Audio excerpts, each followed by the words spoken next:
오늘은 71페이지 연력학 법칙에 대해서 알아보도록 하겠습니다.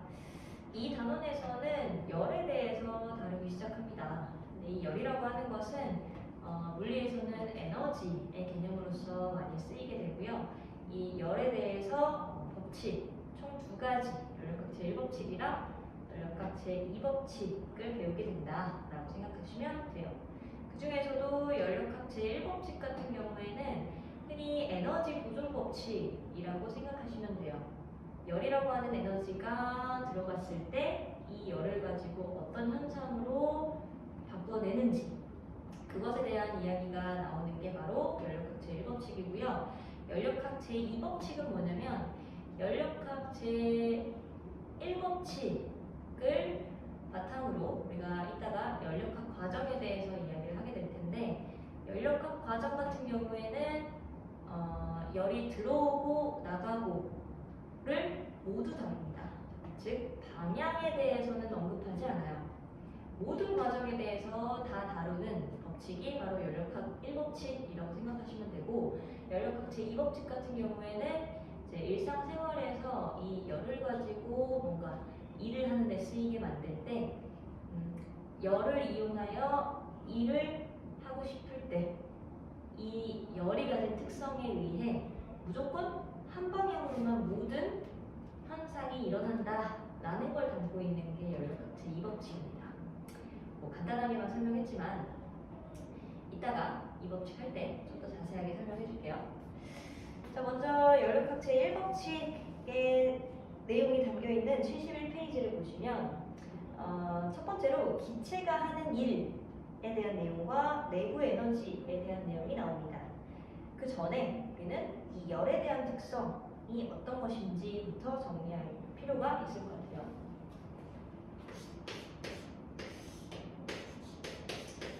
자, 우리가 흔히 열이라고 하는 건요, 온도라고 하는 개념과 혼동해서 많이 쓰여요. 그러나 열과 온도는 전혀 다른 의미의 용어입니다. 열이라고 하는 것은 아까도 이야기했듯이 어떤 개념인 거야? 얘는 에너지에 대한 개념이다 라고 보시면 돼요. 우리가 지난주에 일과 에너지에 대해서 이야기를 했으니까 에너지는 뭐를 할 수 있어? 에너지를 가지고는 일을 할 수 있죠. 그리고 에너지는 쉽게 전환이 가능합니다. 만약 이 에너지가 어떤 시스템에 들어가게 되면 이 에너지를 가지고 시스템은 뭔가 변화를 일으킬 거예요. 그래서 이 열이라고 하는 것 자체는 에너지로 사용됩니다. 따라서 얘는 양이 있는 개념이에요. 크기를 따지는 개념입니다. 그러나 온도는 어떤 걸까요? 열과 온도는 살짝 혼동해서 많이 쓴다라고 했죠. 열은 흔히 우리가 생각하기로 뜨거운 것이라고만 생각을 하겠지만 온도는 어때요? 뜨겁고 차가운 그 정도를 나타내는 게 바로 온도죠. 그래서 온도는 세기에 대한 개념으로서 정도에 대한 것을 나타내는 것이 바로 온도입니다.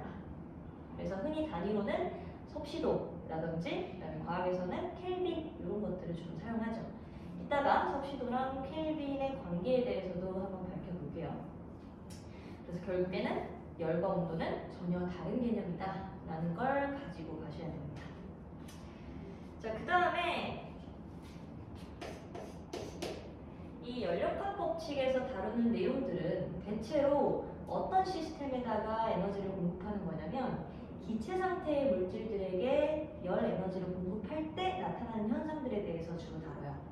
그렇기 때문에 이 기체가 어떻게 반응을 할 것인지에 대한 게 총 두 가지로 나뉩니다. 첫 번째는 기체가 하는 일에 대해서, 그 다음에 기체가 본인 자신의 내부 에너지를 채우는 데 사용하는 것. 그래서 내부 에너지 이렇게 두 가지에 대한 개념부터 보고 연력학 1법칙 들어갈게요.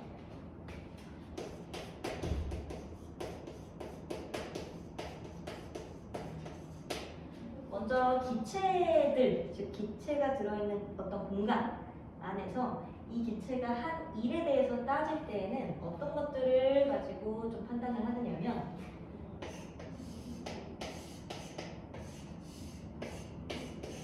기체 같은 경우에는 워낙 가볍기도 하고 그리고 우리 눈으로 잘 보이지도 않다 보니까 얘네가 가진 특성상 뭔가 질량을 가지고 따지거나 하는 걸로는 따지기가 힘들어요.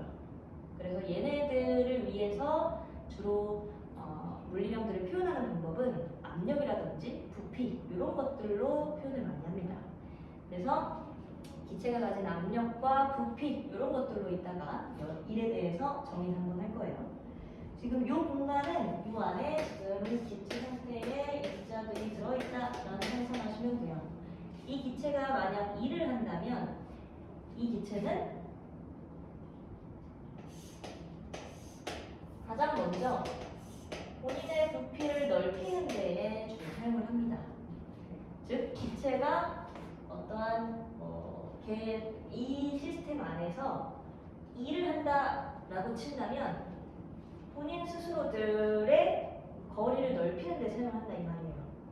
그렇기 때문에 겉으로 보기에는 부피가 커지는 걸로 인식을 한다 이거죠. 따라서 기체가 한 일에 대해서 따질 때에는 이 부피 변화를 주로 설명을 합니다. 그리고 단순하게 부피만 가지고 따지는 것이 아니라 얘가 얼마만큼의 힘으로 이걸 밀어내고 있는지 그거에 대한 걸 아까 우리가 기체는 압력과 부피에 대해서만 다룬다라고 했으니까 이 압력에 대한 정의를 다시 한번 적어보자면 힘을 면적으로 나눈 값이란 말이야. 예를 들어 이런 면적이 있다 라고 하고 이런 면적이 있다 라고 한다면 같은 힘을 주었을 때 압력은 누가 더 커? 얘가 훨씬 더 크죠? 그래서 압정이 잘 박히잖아요. 그런 것처럼 압력에 대한 정의를 한번 사용해서 이런 식을 정리해보잖아. 그럼 이 기체가 한 힘에 대해서 볼 수 있어요.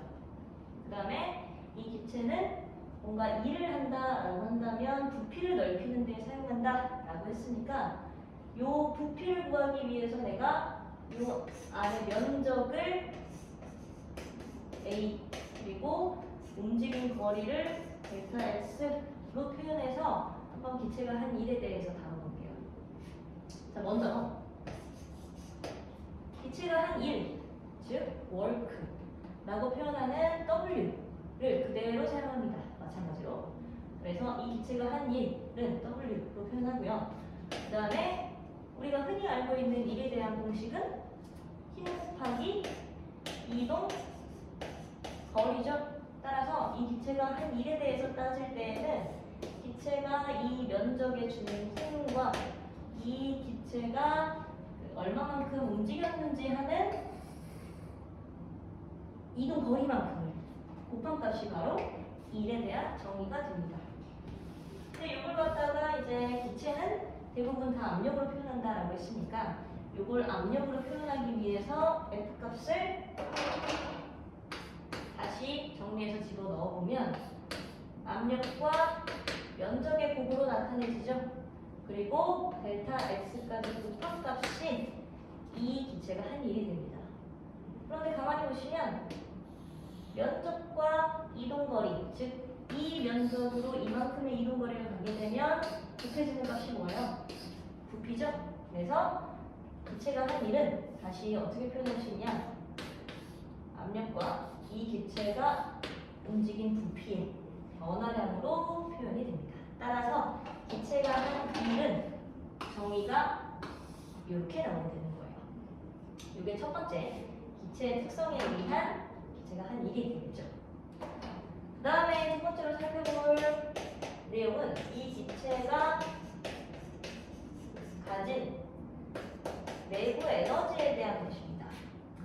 어떤 기체는 뭔가 외부에서 일을 받거나 또는 열을 받거나 하게 되면 본인 스스로의 내부 에너지를 높이는 데에 사용해요, 일반적으로.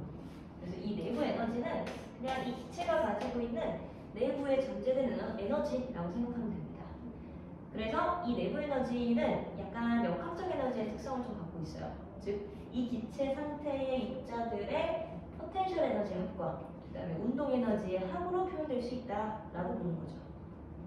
그렇지만 기체 입자들의 포텐셜 에너지라는 건 뭐냐면 기체 입자들이 사실은 서로를 끌어당기기도 하고 또는 뭐 밀어내기도 하고 이런 식으로 기체들 사이에서는 항상 상호작용이 일어나요. 우리가 눈으로 보이진 않지만 기체들 사이에 상호작용이 일어나는 걸 갖다가 기체들의 포텐셜 에너지라고 표현을 합니다. 그런데 이 내부 에너지를 계산할 때에는 포텐셜 에너지와 운동 에너지를 모두 더한 값으로 계산을 하잖아? 그럼 너무 복잡해져. 얘네들 사이의 상호작용이 사실은 기체 입자가 뭐 두 개만 있는 게 아니잖아요. 엄청나게 많은 몰수의 그런 기체 입자들이 있을 텐데 그 기체 입자들의 하나하나의 상호작용들을 다 고려하다 보면 어때? 계산이 불가능해. 그러다 보니까 내부 에너지, 즉 우리가 이 열이라고 하는 시스템을 다룰 때에는 이 기체들은 다 상호작용을 안 하는 입자들로 가정을 해요. 그걸 갖다가 우리가 뭐라고 하냐? 이상기체라고 합니다.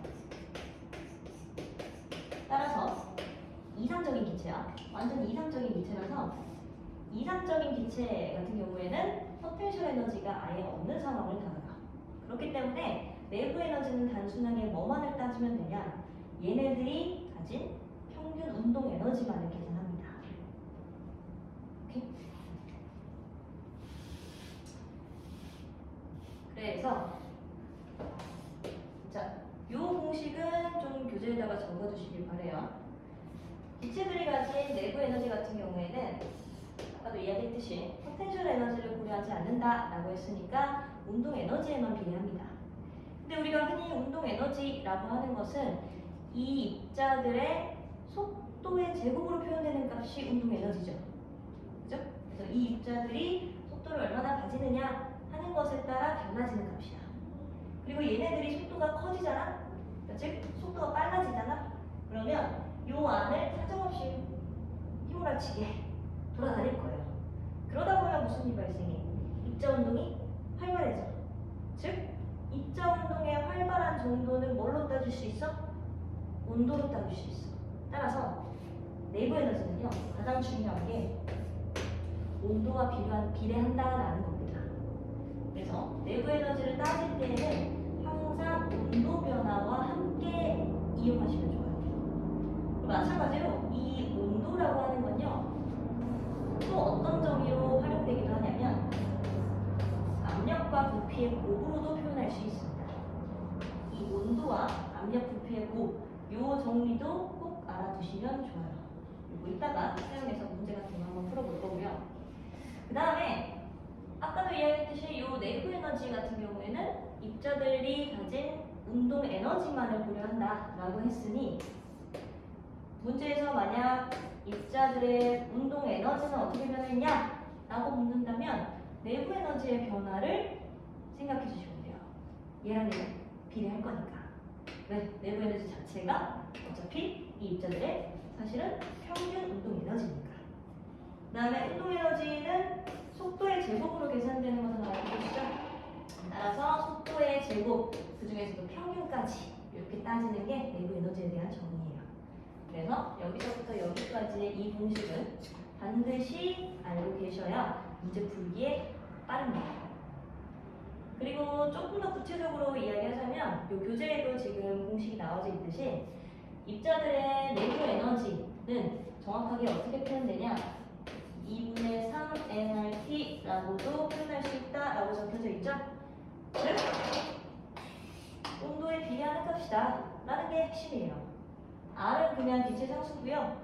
얘 같은 경우에는 몰수다. 몰이 많으면 많을수록 내부 에너지가 커질 것이다.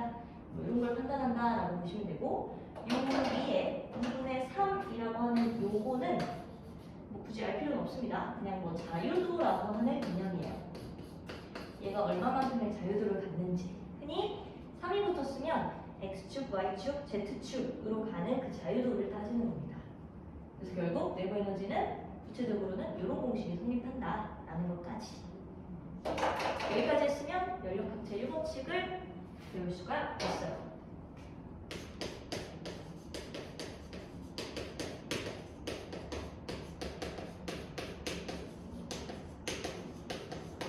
자, 첫 번째로 연력학제 1법칙 같은 경우에는 에너지, 흔히 넓은 의미로 쓰일 때 에너지 보존 법칙이다라고 이야기를 했죠. 그리고 이 열역학이라고 하는 것 자체가 기체라고 하는 공간, 기체 열력들이 모여있는 그 공간 안에 열을 집어넣어서 나타나는 현상이 열역학인 거야.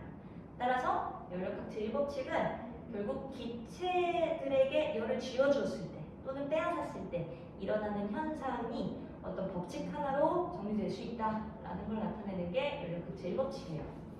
그래서 열역학 제1법칙에 대한 공식을 적자면 Q, 즉 열을 기체들이 들어있는 시스템 안에 주게 되면 이 기체들은 본인들의 내부 에너지를 채우는 데에 쓰이기도 할 것이고, 그다음 부피를 넓혀서 일을 하는 데에 쓰기도 할 것이다 라는 걸 담은 이 공식이 바로 열역학 제1법칙입니다.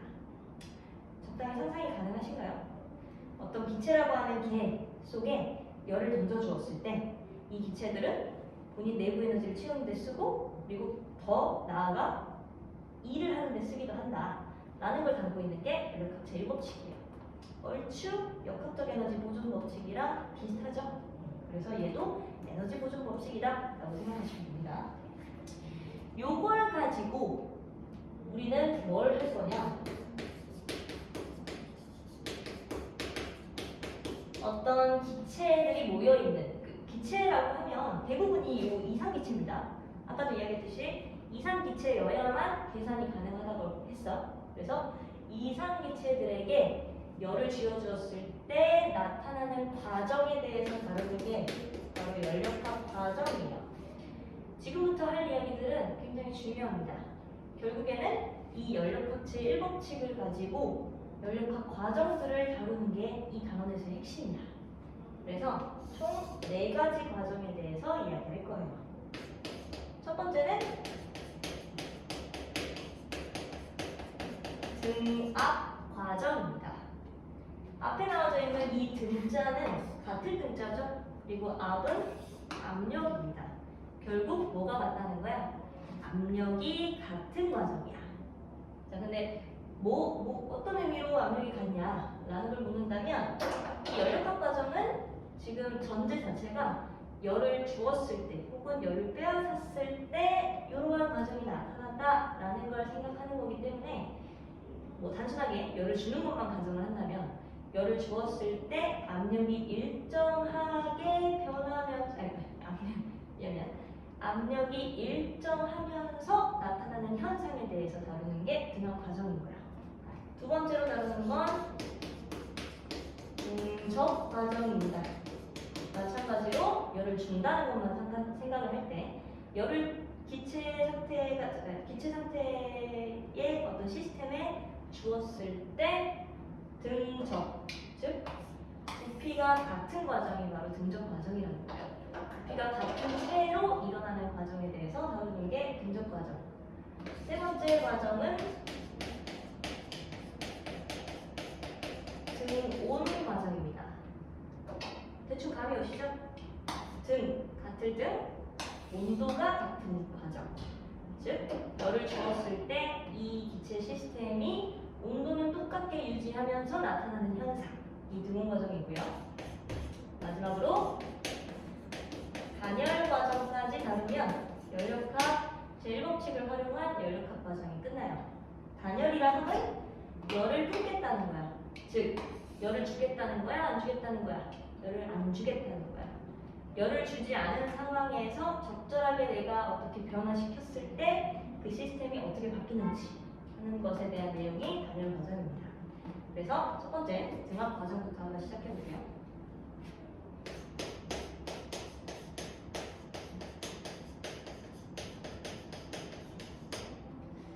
자, 등압 과정 같은 경우에는 방금도 이야기했듯이 열을 주었을 때 압력이 일정한 과정이야. 즉, 압력 변화가 있어 없어? 없는 과정을 갖다가 등압 과정이라고 합니다. 그러나 주의하셔야 될 게 압력 자체가 0이라는 과정일까요? 압력이 똑같다라는 말은 압력 자체가 0이라는 거야?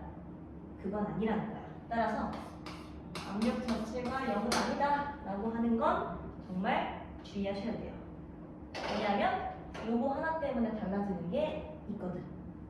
자, 먼저 이제부터는 이 연력학 과정을 다룰 때부터는 여러분들이 어떤 기체들이 담겨있는 시스템을 상상하셔야 돼요. 그 시스템 안에 내가 열을 넣어주었을 때 그리고 빼냈을 때 이 안에서 일어나는 현상에 대해서 다룰 거니까. 첫 번째로 등압 과정 같은 경우에는 먼저 열을 주었을 때의 상황부터 봅시다. 어떤 시스템 속에 내가 열이라고 하는 에너지를 던져주었을 때 연력학 제1법칙에 따르면 이 기체는 내부 에너지를 높이는 데 사용을 하고 기체가 한 1에 쓰이기도 해요. 따라서 어떤 시스템 속에 열을 주었을 때 압력이 일정한 채로 이어지는 과정이라면 연력학 제1법칙에 따라 우선 기본적으로 이 법칙을 만족하겠죠. 근데 이 법칙을 살짝 더 뜯어보면 이 내부 에너지 변화라는 건요, 내부 에너지 자체가 아까 어떤 공식으로 쓰였어? 온도에 비례하기도 하고 평균 에너지에 비례하기, 평균 운동 에너지에 비례하기도 하고 이러한 관계를 만족한다라고 했죠. 그리고 그 중에서도 구체적으로 얘기하면 이런 공식을 따른다라고 했으니까 저 공식을 그대로 사용한다라고 한다면 2분의 3 NR 내부 에너지의 변화다 보니까 얘는 어때야 돼요? 델타 T로 써야 되겠죠? 그리고 기체가 한 일은 아까 압력과 부피 변화의 곱으로 표현한다라고 했으니 압력과 부피 변화의 곱 이렇게 정리가 되는 게 연력학 제1법칙입니다. 근데 압력이 일정한 채로 이어지는 과정이어야 되잖아. 요거는 그냥 이제 연력학 제1법칙을 다시 쓴 것 뿐이에요. 그러니까 결국 어떤 시스템에 열을 넣어주면 이런 결과를 만족하면서 뭔가 변화가 일어난다는 거야. 근데 그 중에서도 압력이 일정한 과정만 따질 때 어떤 현상이 벌어지냐 이거지. 그런데 이 식을 다시 고쳐보았을 때 압력 변화가 일정하다는 것은 이 식을 변화시킬 수 있나요? 바꿀 수 있나요? 압력과 온도 뭐 비례하긴 하겠지만 결과적으로 압력 변화에 대한 내용은 아니고요. 얘도 마찬가지로 압력은 쓰여져 있지만 압력 변화에 대해서 쓰여지진 않았죠. 방금도 이야기했듯이 이 등압 과정이라는 건 압력이 0이라는 말이 아니니까 이 항이 0이 될 수가 없는 거예요. 따라서 등압 과정은 이 공식을 그대로 사용한다라고 보시면 돼요. 즉 어떤 기체가 들어있는 시스템 속에 열을 집어넣게 되면 이 기체는 내부 에너지를 높이는 데 사용하기도 하고 그 다음에 일을 함으로써 뭐가 일정하게 만든다는 거야? 압력이 일정한 채로 만드는 과정이 바로 등압 과정이다 이거야. 따라서 얘는 그냥 이 공식 그대로를 만족합니다. 그리고 등압 과정을 앞으로는 그래프로 표현하는 방법을 많이 해야 할 건데요. 그래프는 주로 세로축을 압력, 가로축을 부피 이렇게 사용합니다. 어떤 시스템 속에 자 일단 이것부터 설명할게요. 우리가 이 PV 그래프에서 사용되는 어떤 물리량들은 대체로 온도를 어떻게 표현하냐면 압력과 부피의 곱으로 표현하여 이 곱들이 다 일정한 것이 바로 온도다 이렇게 표현해요. 즉 PV 그래프에서의 온도는 이런 축이 바로 온도입니다. 왜냐면 아까도 이야기했듯이 이 온도와 압력 부피의 곱이 어때요? 서로 비례한다고 했죠.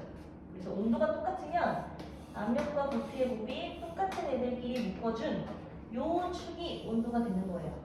이 그래프에서의 온도는 이걸로 표시합니다. 그리고 결국 압력과 부피의 곱이 크면 클수록 온도가 커지는 거기 때문에 얘를 더 이쪽 방향으로 끌어올리게 되면 즉 압력도 높고 부피도 높고 한 상태로 끌어올리게 되면 그때부터는 온도가 높아진 걸로 이야기를 하는 거야. 그래서 PV 그래프에서는 이런 식으로 압력과 부피 그리고 온도를 표현한다라는 거 기본 전제로 알고 계시면 돼요. 그래서 이걸 바탕으로 등압 과정을 본격적으로 분석해 볼게요. 자, 어떤 기체 시스템은 압력과 부피가 적당히 이 정도로 곱해진 상태의 온도로 요만큼 존재한다라고 칩시다. 이게 초기 상태라고 칠게요. 이 상태에서 열을 기체에게 가하는 상황만 따져볼게요. 어떤 시스템 안에 열을 가하게 되면 이 기체는 등압 과정에서는 내부 에너지를 높이고 일을 함으로써 열을 표현한다 라고 했죠. 그렇기 때문에 온도도 열을 받으면, 즉 얘가 증가하면 온도도 증가할 것이고 어때요? 부피의 변화도 증가해야 돼요. 요거는 어때? 압력이 일정하다고 했잖아. 그러니까 이것이 똑같은 거죠. 따라서 이 시스템, 어떤 기체 시스템 속에 등압 과정으로 열을 주게 되면 얘는 온도 변화를 높게 증가시키고 그 다음에 부피 변화도 증가시킵니다. 따라서 얘는 열을 받았을 때 부피를 증가시키면서 온도도 높아지는 거예요. 그렇게 되면 이 PV 그래프로 나타내면 압력이 일정하다라고 했으니 압력값은 그대로 변하면 안 됩니다. 압력값은 그대로인 상태에서 부피가 어째야 돼? 커져야 되죠? 열을 줬다고 가정을 했기 때문에 부피가 커져야 합니다. 그러면서 뭐도 커져야 돼요? 온도도 커져야 돼요. 따라서 등압 과정에서의 그래프는 이렇게 그려져요. 이러한 그래프를 그리면 등압 과정이다 라고 생각하면 돼요. 왜? 압력이 일정한 채로 이렇게 이어졌으니까. 그리고 온도가 증가하고 부피도 증가해야 되니까. 요거는 지금 열을 가했을 때의 상황입니다. 역과정도 성립해요. 만약 어떤 시스템 속에 열을 빼앗아 버리면 얘는 내부 에너지도 감소시킬 것이고 한 일도 줄어들겠죠. 즉 일을 받는다라고 생각하면 돼요. 부피 변화를 줄이게 되겠죠.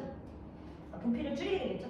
그러니까 요거의 역과정은 단순하게 여기에서 여기로 가는 과정이다 인식하시면 돼요.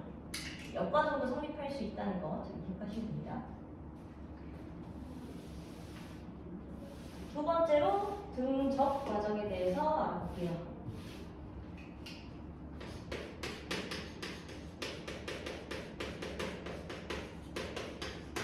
등적 과정은 아까 등압 과정에서는 뭐가 같은 과정? 압력이 같은 과정이다 보니까 압력 변화가 있어 없어?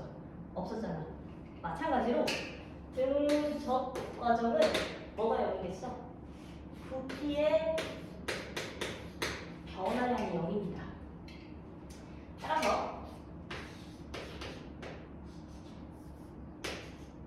마찬가지로 어떤 기체가 들어있는 시스템 속에 열을 주었다라고 가정한다면 연료선지의 1법칙을 따른다라고 해서 이걸 적었고요. 그 다음에 내부 에너지 같은 경우에는 저 2분의 3 NR 뺄게요. 상수니까 델타 T와 그 다음에 압력과 부피 변화의 곱으로 표현할 수 있다라고 다시 식을 적어볼 수 있겠네요. 자, 이 상태에서 등적 과정 같은 경우에는 부피 변화가 0이다 라고 가정을 했으니 뭐가 0이어야 돼? 요 항이 날아가 버려야 돼. 그럼 결과적으로 이 시스템이 등적 과정을 하면서 변화를 일으킬 때에는 어떤 식을 만족하게 되는 거예요?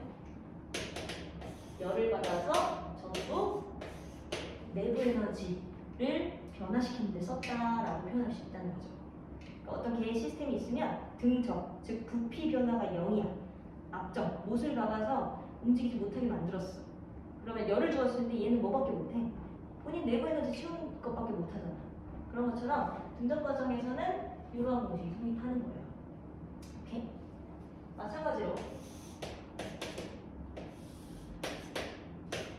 얘를 갖다가 PV 그래프로 나타내보겠다라고 한다면 뭐 어떤 시스템이 압력과 부피가 요만큼 있는 이러한 온도에서 존재한다라고 볼 때 이번에도 열을 가할 때의 상황만 볼게요. 이 시스템 속에 열을 가하게 되면 등적 과정에서는 이 열을 그대로 얘는 뭐해? 내부 에너지를 변화시키는 데 쓰죠.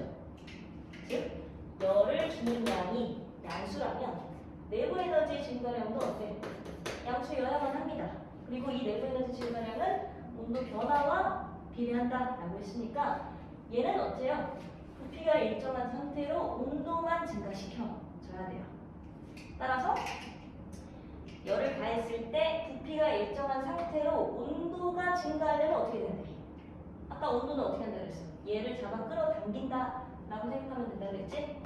즉 온도가 높아진 상태로 올라가기 위해 부피는 그대로인 상황으로 끌어올리려면 이렇게 갈 수밖에 없겠죠. 그죠? 그래서 이러한 그래프를 그리게 되면 이건 등적 과정이다라고 볼 수 있어요. 반대의 경우도 마찬가지로 성립합니다. 만약 열을 빼앗게 되면 얘는 내부 에너지 중에 일부를 빼앗긴 상황인 거야. 그래서 온도가 높아져 있다가 이게 처음 온도라고 친다면 처음 온도에서 온도가 반대로 내려가는 이런 상황이다라고 보시면 되겠죠. 어렵지 않죠? 요거 하니까 요거는 금방 따라오죠. 마찬가지로 나머지 등온이랑 단열까지를 볼게요.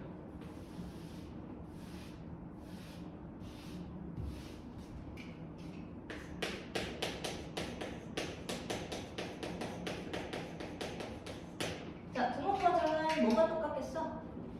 온도가 변하지 않고 일정한 과정이겠죠? 대충 규칙성이 나오죠. 그래서 얘 같은 경우에는 온도 변화가 0이다라고 하는 걸 가정합니다. 어떤 시스템 속에 열을 가할 때 온도는 그대로인 채로 어떻게 변화를 일으키는지에 대한 거예요. 그래서 마찬가지로 연력학 제1법칙이 기본적으로 성립한다라고 가정하고 얘를 조금 더 정리하여 이러한 식으로 나타낼 때 이번에는 무슨 항이 사라져요? 온도 변화에 대한 항이 사라지겠죠. 따라서 이 기체는 열을 받으면 전부 뭐 하는 데 쓰는 거야? 스스로 한 일에다가 쓰는 거야. 오케이? 어떤 시스템 속에 온도를 그대로인 채로 유지하면서 변화를 일으키려면 이 기체는 열을 받아서 전부 일하는 데 써야 된다는 거죠. 마찬가지로 그래프를 통해 확인을 한다면 압력과 부피의 곱으로 나타낼 수 있다라고 했으니 처음 상태를 요 위치에 있는 기체라고 가정할게요. 자, 이 상태에서 이 기체에게 열을 가합니다. 즉 열이 양수예요. 그러면 내부 에너지 변화는 없고 일을 하는 데만 전부 쓴다라고 했으니 뭐가 어떻게 돼야 돼? 부피 변화가 양수여야 되지. 즉 처음 상태에서 부피가 더 커져야 돼요. 따라서 이쪽으로 움직일 수밖에 없어. 그런데 대신에 제한 조건이 뭐야? 온도는 일정해야 되잖아. 따라서 요 그래프는 그대로 따라줘야 돼요. 그러니까 이 기체에게 열을 가했을 때에는 부피가 증가하면서 온도는 변하면 안 된다 이거야. 따라서 이 상황에 안착하게 되는 게 바로 등온 과정입니다. 마찬가지로 반대의 경우도 성립하겠죠. 만약 이 기체에게 열을 빼앗아 간다면 이 기체는 E를 줄이는 데 사용을 하니까 결국 부피가 줄고 온도는 그대로인 상황, 그러나 압력은 커진 상황에 도달하게 되겠죠. 이런 변화를 일으키는 게 등온 과정입니다. 자, 마지막 단열 과정 볼게요.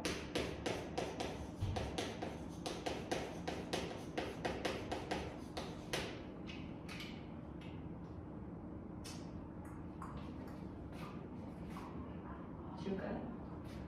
볼게요.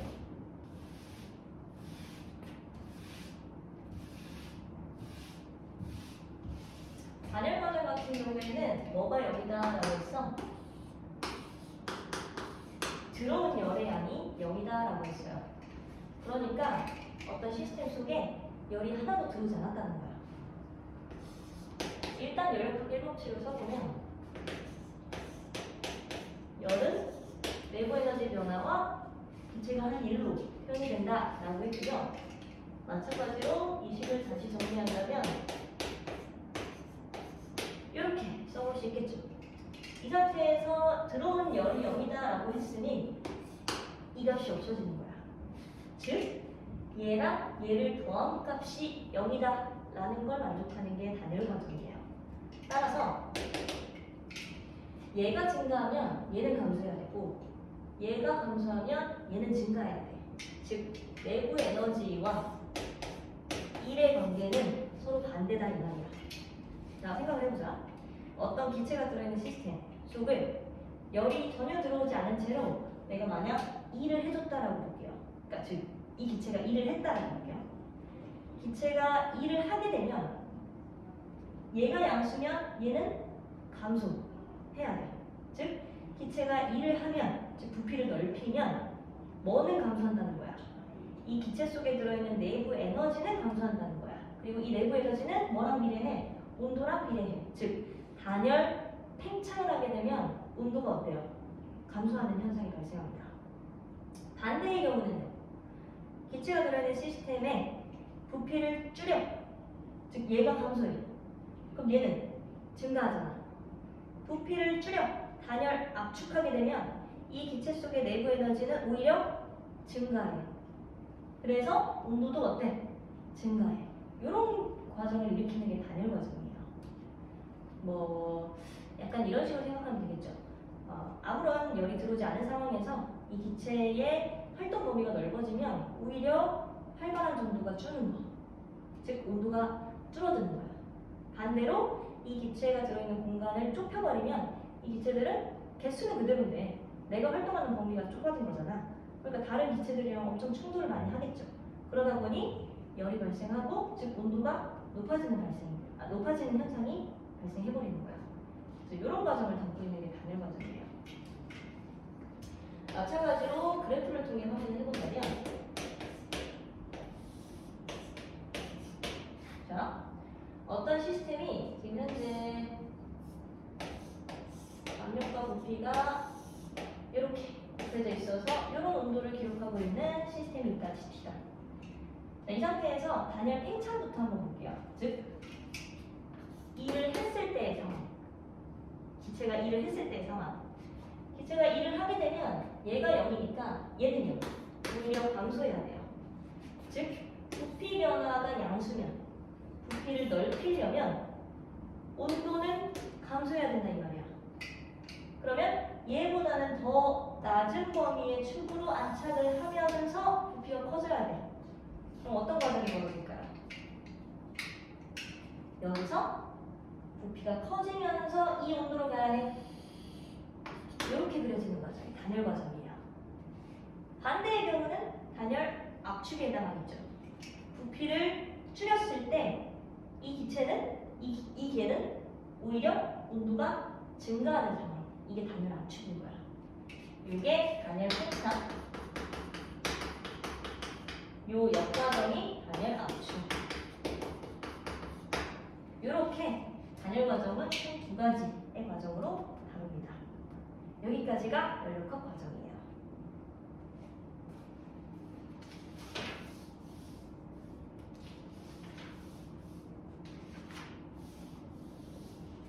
자, 그럼 73페이지로 넘어갑시다.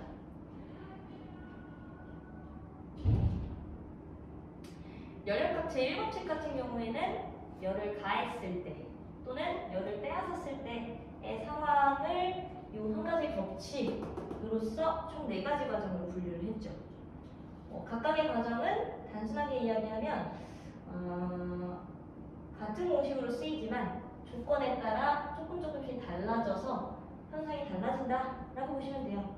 이런 규칙성만 찾아내면 금방 문제 풀 수 있습니다. 73페이지에 나와져 있는 연력학 제2법칙은요. 자,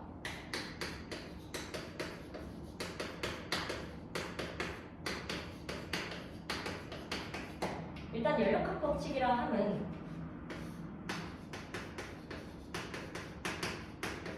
연력학 제1법칙과 연력학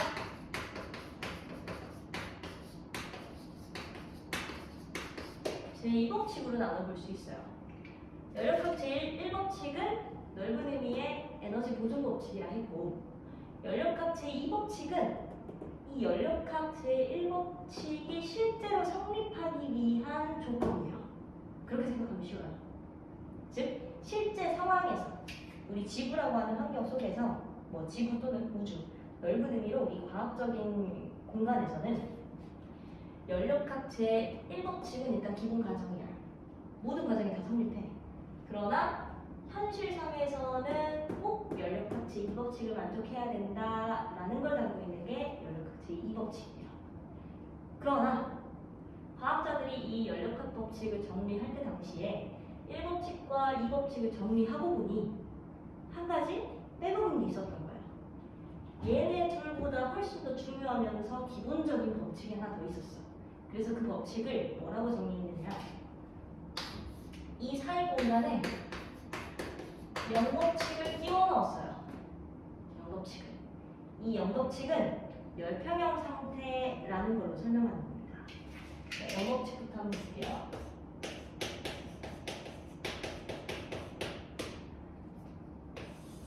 우리가 열평형이라고 하는 건요, 사실 중학교 때 배웠습니다.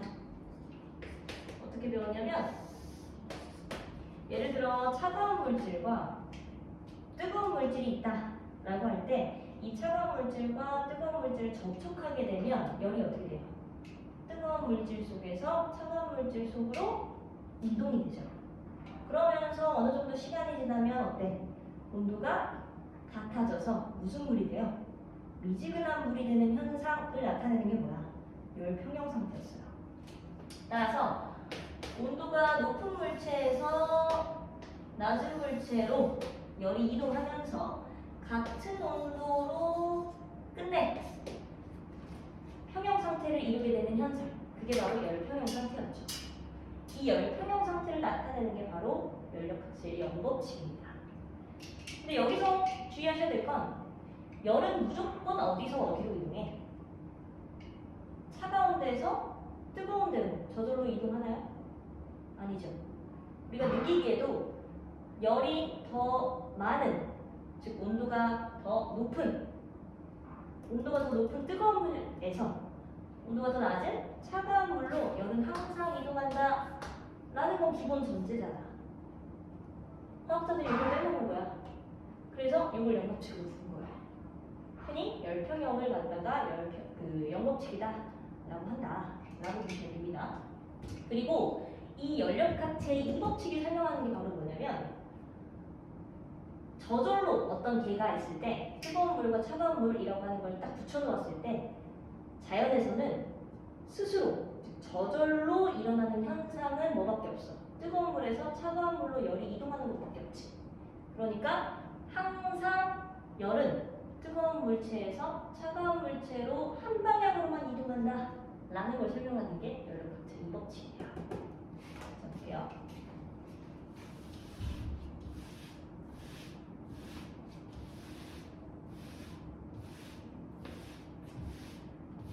자, 일단 이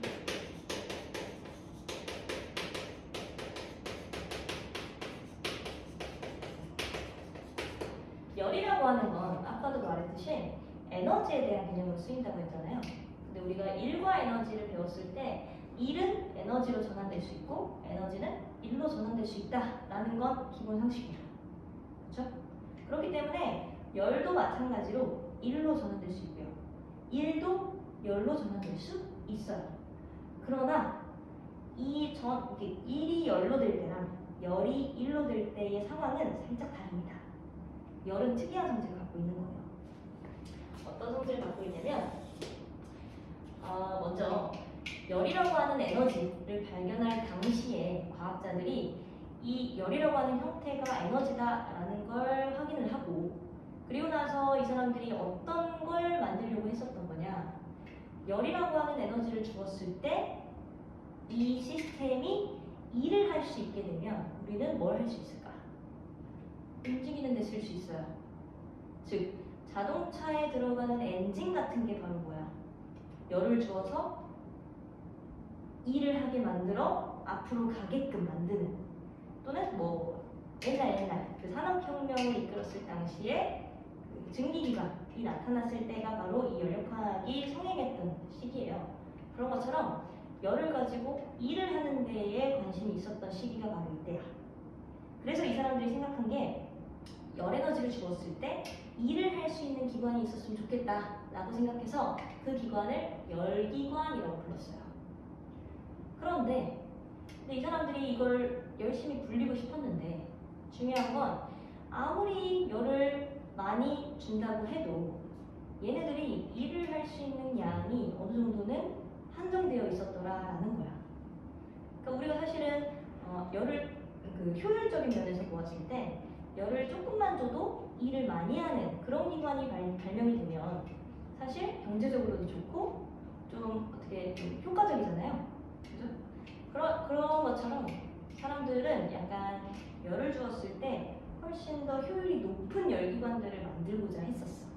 그런데 아무리 만들고 고안해내고 이 연력학 과정에 따라 만들어 봐도 어느 정도 한계가 있었다는 거야. 그 한계를 설명하는 게 바로 이 연력학 2법칙이에요. 이 연력학 2법칙을 이해하기 위해서는 첫 번째로 뭘 알아야 되냐면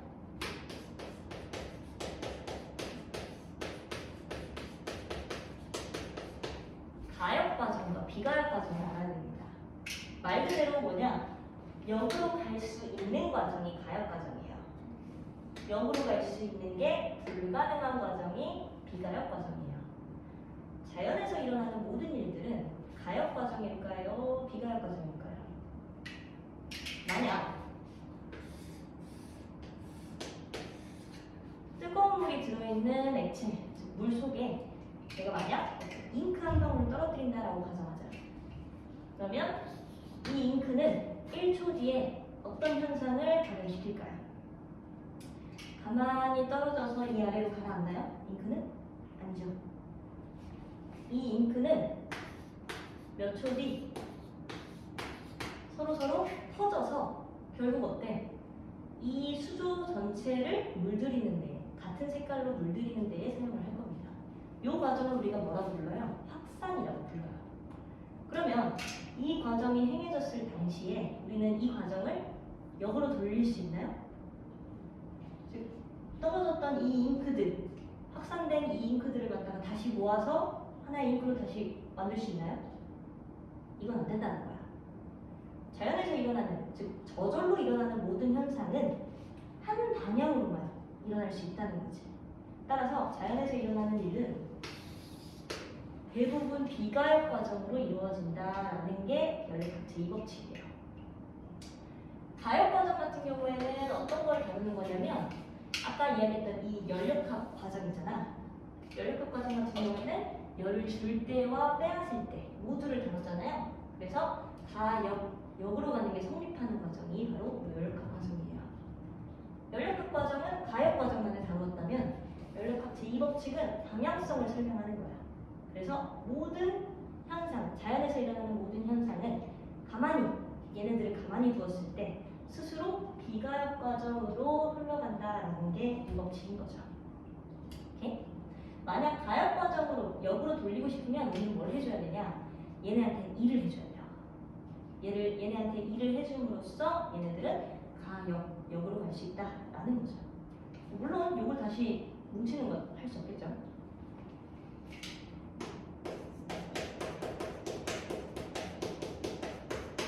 그 다음으로 알아둬야 될 개념이 바로 엔트로피입니다. 엔트로피는 영어예요. 한국어로 이야기하면 무질서도라고 하는데요.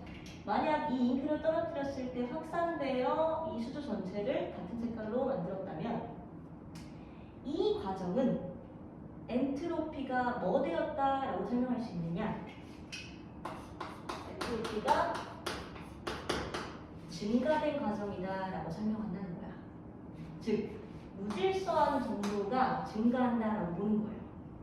만약 잉크 한 방울 들어왔을 때, 처음 들어왔을 때의 상황은 얘는 한 방울 딱 뭉쳐져서 들어가 있기 때문에 이렇게 존재하다가 무질서하게 모든 방향으로 퍼져서 어때? 전체를 채우죠. 그리고 나서는 전혀 움직이지 않습니다. 즉, 자연에서 일어나는 일들은 모두 무질서한 방향으로 현상이 설명된다라는 걸 따지는 게 연력학 제2법칙이에요. 그래서 엔트로피라고 하는 개념도 상당히 중요합니다. 자연에서 일어나는 모든 일은 엔트로피가 증가되는 쪽으로 항상 일어난다라고 설명하는 게 연력학 제2법칙이에요. 그리고 이 엔트로피를 갖다가 또 어떤 걸로 대체하기도 하냐면 경우의 수라고도 표현하기도 합니다. 예를 들어 이런 기체 상자 속에 내가 기체를 요만큼 채웠다 라고 본다면 이 상태, 이 기체가 한 공간에 머물러 있는 이 상태의 경우의 수는 얼마야? 1이에요. 그잖아. 내가 아무것도 안 했을 때 얘네들은 그냥 여기에 갇혀 있는 상태로 존재하잖아.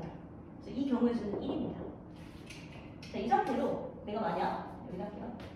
구멍을 뚫어서 얘네들이 어떻게 반응을 하는지를 보자 라고 한다면 얘네들은 곧바로 뭘 할 것 같아요?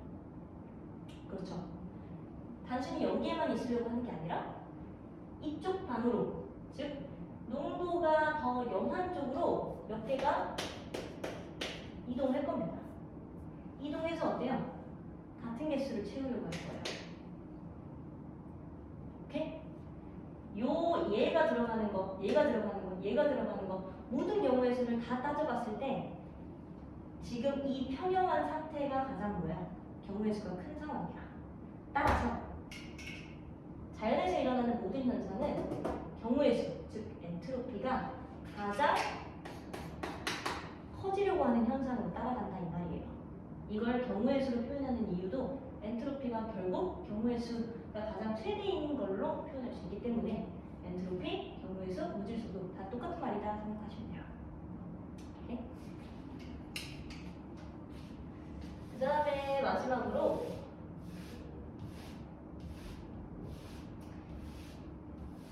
아까도 이야기했듯이 이 연력학을 성립했을 당시에는 열을 가지고 일을 할 수 있는 기관, 즉 열기관을 만드는 데에 상당히 많은 시간을 썼다라고 했잖아. 그래서 내가 어느 정도의 열을 주었을 때 얘가 얼마만큼 일을 할 수 있는지에 대한 효율을 따지는 게 가장 중요했어요. 따라서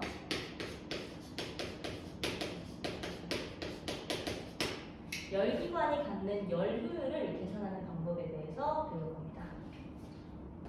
자, 예를 들어 열은 항상 온도가 높은 데에서 낮은 곳으로 이동하기 때문에 얘가 온도가 높다라는 걸 표현할 거고 온도가 낮은 열원이라는 걸 표현할 겁니다. 열원. 열을 가진 원천이라고 보시면 돼요. 자, 이 상태로 열의 이동 방향은 항상 저 연력학 제2법칙에 따라 온도가 높은 곳에서 온도가 낮은 곳일 거야. 따라서 여기서 이 방향으로 열은 항상 이동해야 돼. 이때 이동한 열을 내가 QH라고 하자. 핫 템퍼레이처에서 온 열이라고 가정할게요. 자, 그러면 우리가 따지고 싶은 건 열기관이 하는 일의 양, 즉 얼마만큼의 열을 주었을 때 얼마만큼의 일을 뽑아낼 것인지에 대한 효율이다 보니 열을 주어서 얘네가 일을 한 양을 갖다가 우리는 효율로 따질 거예요. 즉 갖다 준 양, 열기관에게 갖다 준 열, 갖다 준 열과 한 일을 나타내어 효율로 표현한다 이거지. 감이 오시나요? 열 효율을 따질 때에는 어떻게 해야 돼? 우리 효율이 가장 크다라는 걸 설명할 때 어때요? 능력 대비 결과로 설명하잖아. 그런 것처럼 내가 준 열의 양 중에 얘네가 일을 최대한 많이 하면 할수록 높아지는 게 뭐야? 열 효율이 되는 거예요. 내가 준 양도 적으면 적을수록 어때? 열 효율이 높은 거야. 적은 거 가지고 결과를 크게 내면 그게 효율이 좋다라고 설명하는 거잖아. 그래서 열 효율은 간단하게 이런 공식으로 성립이 돼요. 그러나 중요한 건 얘가 전부 1이 될 수는 없습니다. 이걸 설명할 수 있는 게 연력학 제2법칙이에요. 열은 무조건 다 1로 바뀔 수가 없어요. 반면에 역은 성립합니다. 이 일은 모두 열의 가지가 될 수 있어요. 만약 어떤 자동차가 열심히 굴러가다가 브레이크를 쭉 밟았어. 그러면 이 브레이크에 의한 에너지는 전부 열의 형태로 바뀌어 손실돼 버릴 수 있다는 거예요. 얘가 되는 건 100%가 성립이 가능하지 않지만 얘가 되는 건 얘가 아니라 일이 열이 되는 건 100% 가능하다 이거죠. 요거 잘 주의하세요. 자, 그래서 준열에서 한 일의 양이 전부 바뀌는 것이 아니라 반드시 빠져나가는 잉여열이 생깁니다. 따라서 이 양에서 이 양을 뺀 것만큼을 우리가 일할 수 있다라고 보는 거예요. 일단 열 효율은 이런 공식이 성립한다라는 거 봤고요. 결국 1이라고 하는 것은 처음 주었던 열에서 빠져나간 잉여 열을 뺀 값이라고 설명할 수 있고, 다시 이렇게 정리할 수 있다라고 보면 되고요.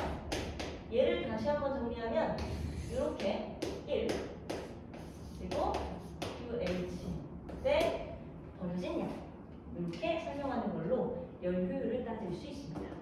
그리고 다시 한번 이야기하면 열 효율, 즉 주어진 열은 전부 1이 될 수 있다 없다? 없다. 즉 2라고 하는 열 효율 값은 1이 될 수 있다 없다? 없다. 무조건 1보다 작다라고 하는 게 열 효율입니다. 요걸 소수점으로 표현하셔도 되고요. 또는 100을 곱해서 퍼센테이지로 나타내셔도 열 효율이 될 수 있어요. 그래서 이걸 따지는 게 바로 열 효율입니다. 그리고 마지막으로 할 건 뭐냐면 뒷장 넘겨서 75페이지 연구기관과 카르노기관에 대해서만 하고 마칠게요.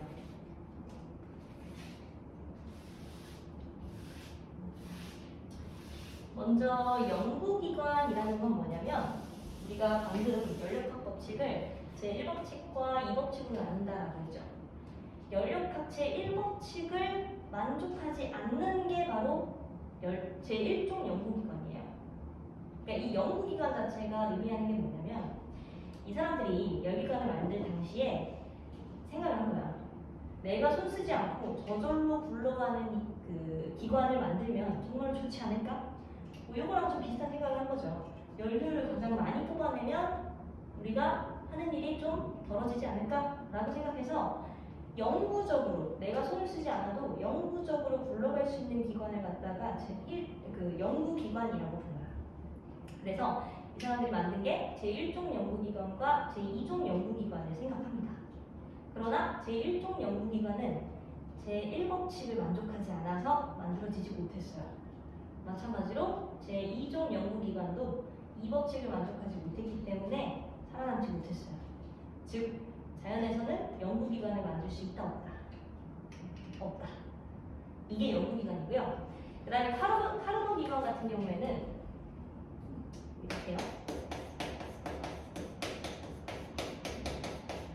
이 열기관을 만들면서 최대 열 효율을 뽑아내는 기관들에 대해 열심히 연구들을 했을 거 아니야.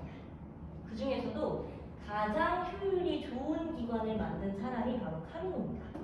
그래서 카르노가 만든 카르노 기관에 대해서까지만 보고 마칠 거예요.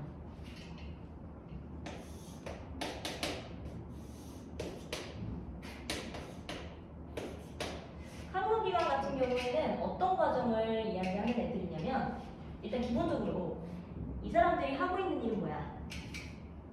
열을 대부분 다 일로 바꾸면 좋겠다라는 걸 가정했죠.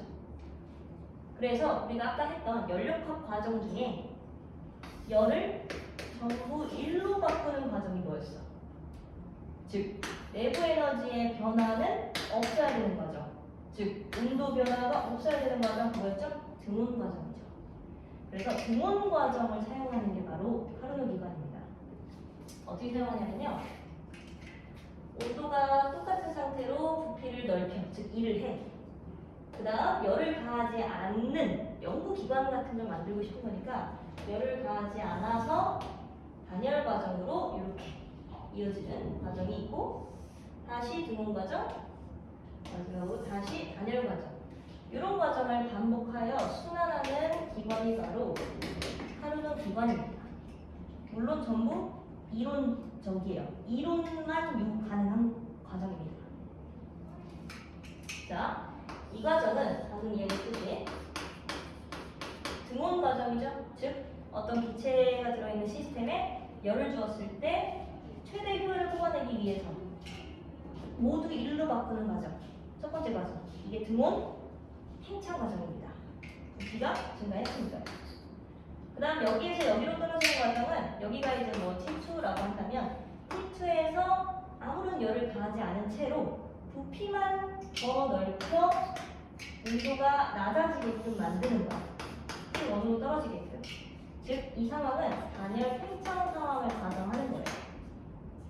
그다음에 마찬가지로 온도는 일정하되 부피는 반대로 감소시켜야 돼. 따라서 얘는 등온 압축 과정에 해당하고요. 마지막으로 열을 아무것도 가하지 않는 상황을 좀 보고 싶은 거니까 단열 과정인 채로 부피를 다시 압축시켜야 돼. 그래서 얘는 단열 압축 과정까지를 가정하고 있는 겁니다. 따라서 이런 식으로 이어지는 과정이 바로 카르노 기관이에요. 물론 완전 이상적인 상황이겠죠. 처음에 이 등온 과정으로 부피를 넓힐 때에는 뭘 줘야 되냐? 반드시 열을 주어야 합니다. 그래야 일을 하겠잖아요. 그죠?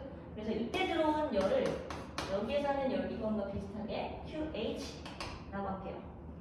그 다음에 단열 과정에서는 열 출입 없고요. 등온 압축 과정에서는 또 뭐예요? 이번에는 열을 방출하죠. 그렇기 때문에 열을 방출하는 양, 이게 바로 이쪽 방향으로 방출하는 양, 얘가 되겠네요. 그리고 얘와 얘를 뺀 값이 뭐가 되는 거야? 얘와 얘를 뺀 값이 바로 이 열기관이 한 일이 되는 거야. 자, 아까 PV 그래프에서 이걸 설명 안 했지만 열이 기체가 한 1이라고 하는 건요. 압력과 부피의 곱으로 나타낸다 그랬죠. 그래서 압력과 부피로 이루어진 그래프 상에 아래 면적이 나타내는 게 뭐냐면 바로 1이에요. 사실 이게 압력이 일정하면 만약에 그래프가 이렇게 그려졌다라고 친다면 여기서부터 여기까지 압력은 그대로 일정한 채로 부피 변화만 고려하는 거니까 네, 이 그래프 아래 면적이 곧 1이다라는 게 성립이 되죠. 그런데 이 그래프가 이렇게 사선으로 이루어져 있어도 이 아래 면적이 다 1입니다. 왜냐면 이건 사실은 적분값으로 계산하거든요. 결국 그래프 아래 면적이 1이다라는 것만 주의하면서 한 번의 순환 과정을 거쳤을 때 나오는 이 가운데 사이 면적, 이게 뭐가 되는 거야? 1이 될 수 있는 거예요. 결국은 이겁니다. 여기서부터 여기까지 넓힐 때 이 아래 면적에서 여기서부터 여기까지 낮출 때 이 아래 면적을 뺀 값이 바로 1이 되겠죠? 그래서 요만큼의 면적에 해당하는 게 1이에요.